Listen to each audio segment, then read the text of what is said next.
Atos dos Apóstolos, capítulo 17. Paulo em Tessalônica e em Bereia.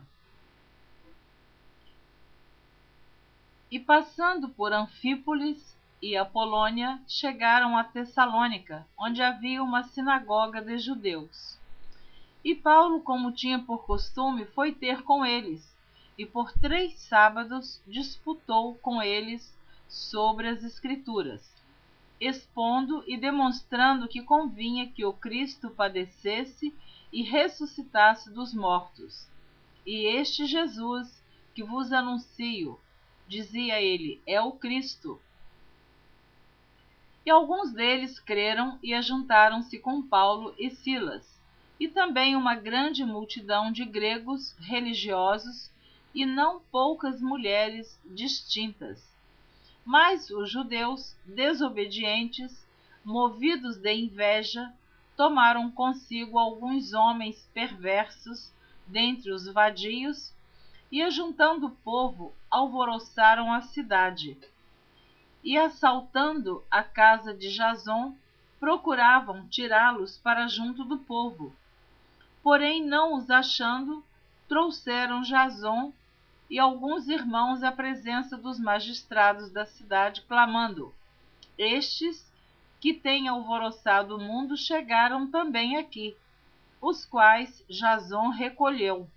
Todos estes procedem contra os decretos de César, dizendo que há outro rei, Jesus.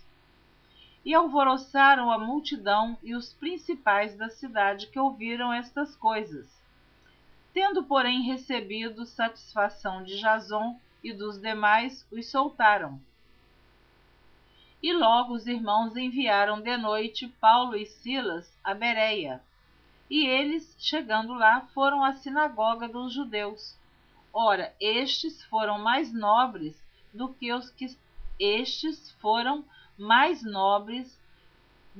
que estavam em Tessalônica, porque de bom grado receberam a palavra, examinando cada dia nas Escrituras se estas coisas eram assim.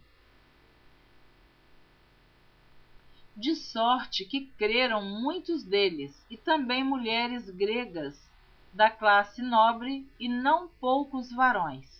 Mas logo que os judeus de Tessalônica souberam que a palavra de Deus também era anunciada por Paulo em Bereia, foram lá e excitaram as multidões.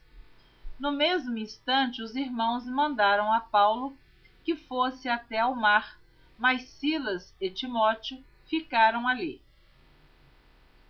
Paulo em Atenas. O seu discurso no Areópago. E os que acompanhavam Paulo o levaram até Atenas, e recebendo ordem para que Silas e Timóteo fossem ter com ele o mais depressa possível, partiram.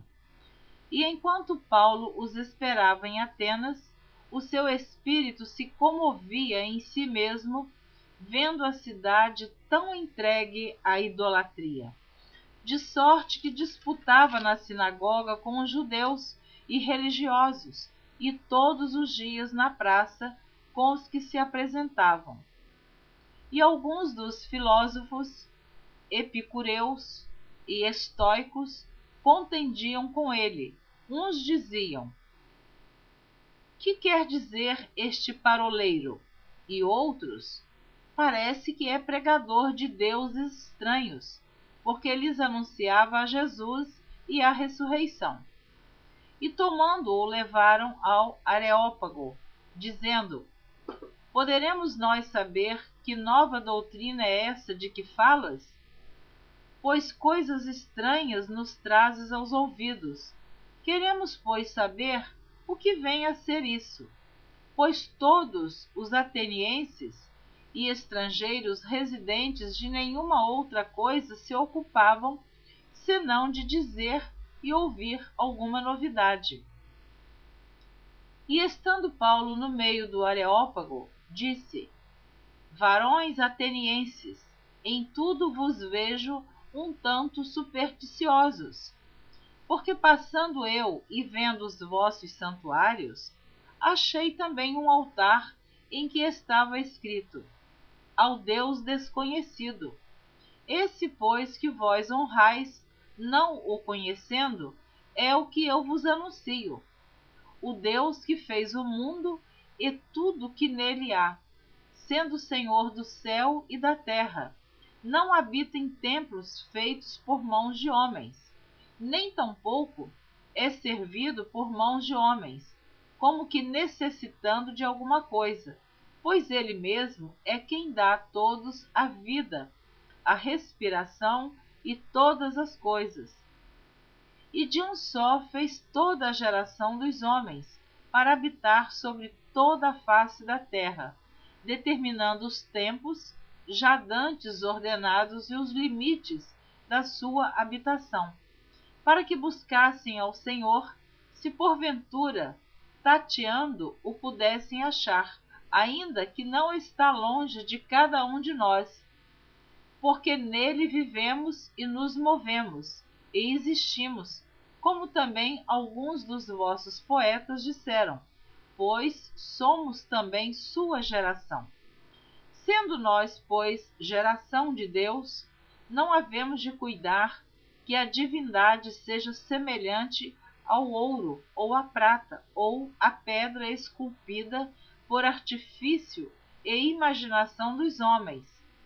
Mas Deus, não tendo em conta os tempos da ignorância, anuncia agora a todos os homens, em todo lugar, que se arrependam, porquanto tem determinado um dia em que com justiça há de julgar o mundo por meio do varão que destinou.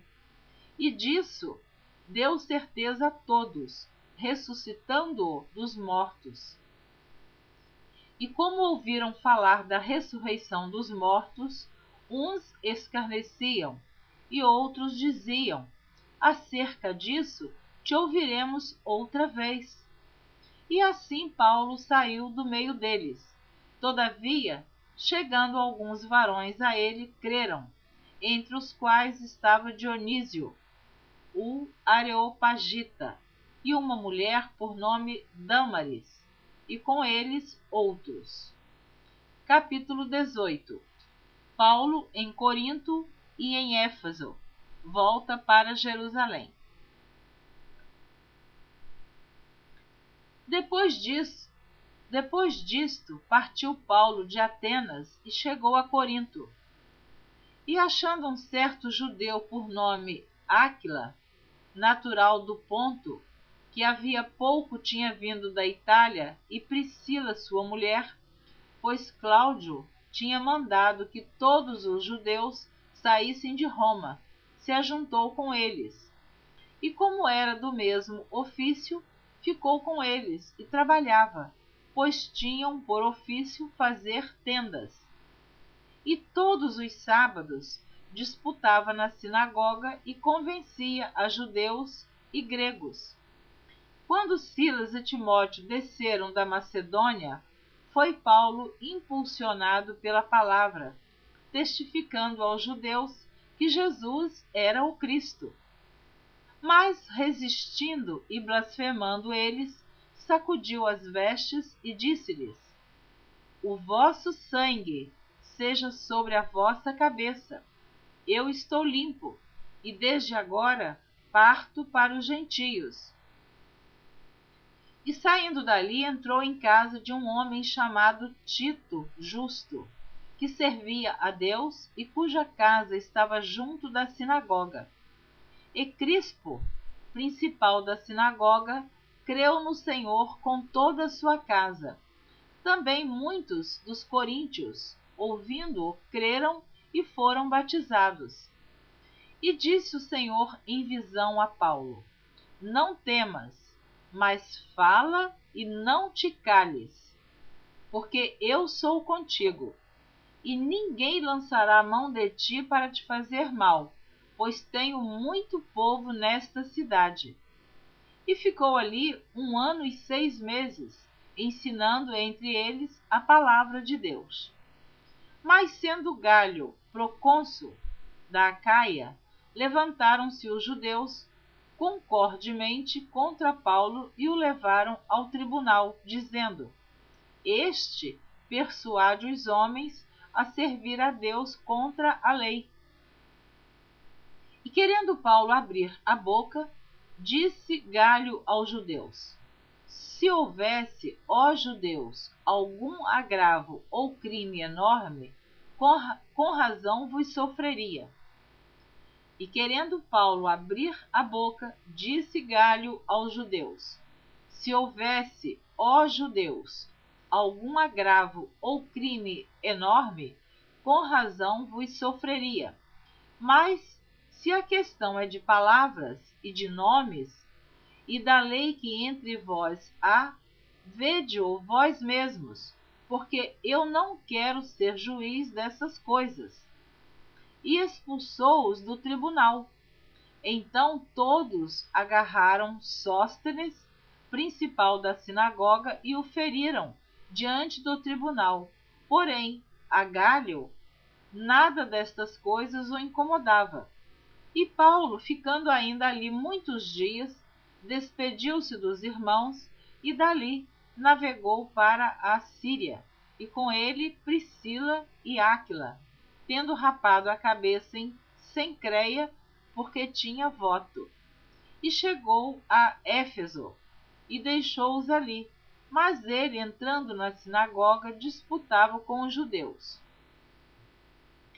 E rogando-lhe eles que ficasse por mais algum tempo, não conveio nisso.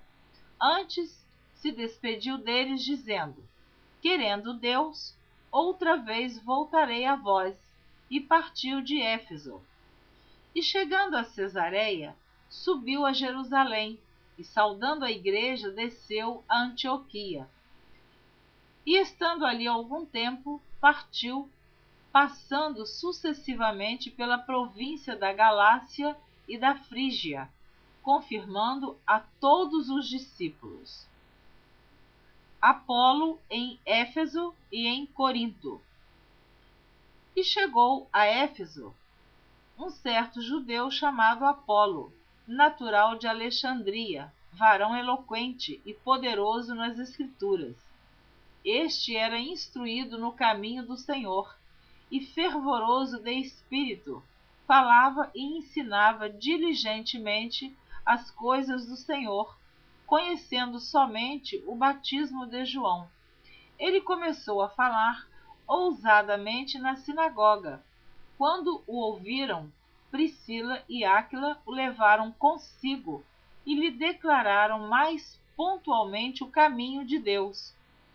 Querendo ele passar a Acaia, o animaram os irmãos e escreveram aos discípulos que o recebessem, o qual, tendo chegado, aproveitou muito aos que pela graça criam, porque com grande veemência convencia publicamente os judeus, mostrando pelas Escrituras que Jesus era o Cristo. Amém. Você terminou de ouvir os capítulos 17 e 18 do livro dos Atos dos Apóstolos. Na próxima gravação, você estará ouvindo os capítulos 19 e 20. Eu espero você na próxima gravação. Deus abençoe você abundantemente. Amém.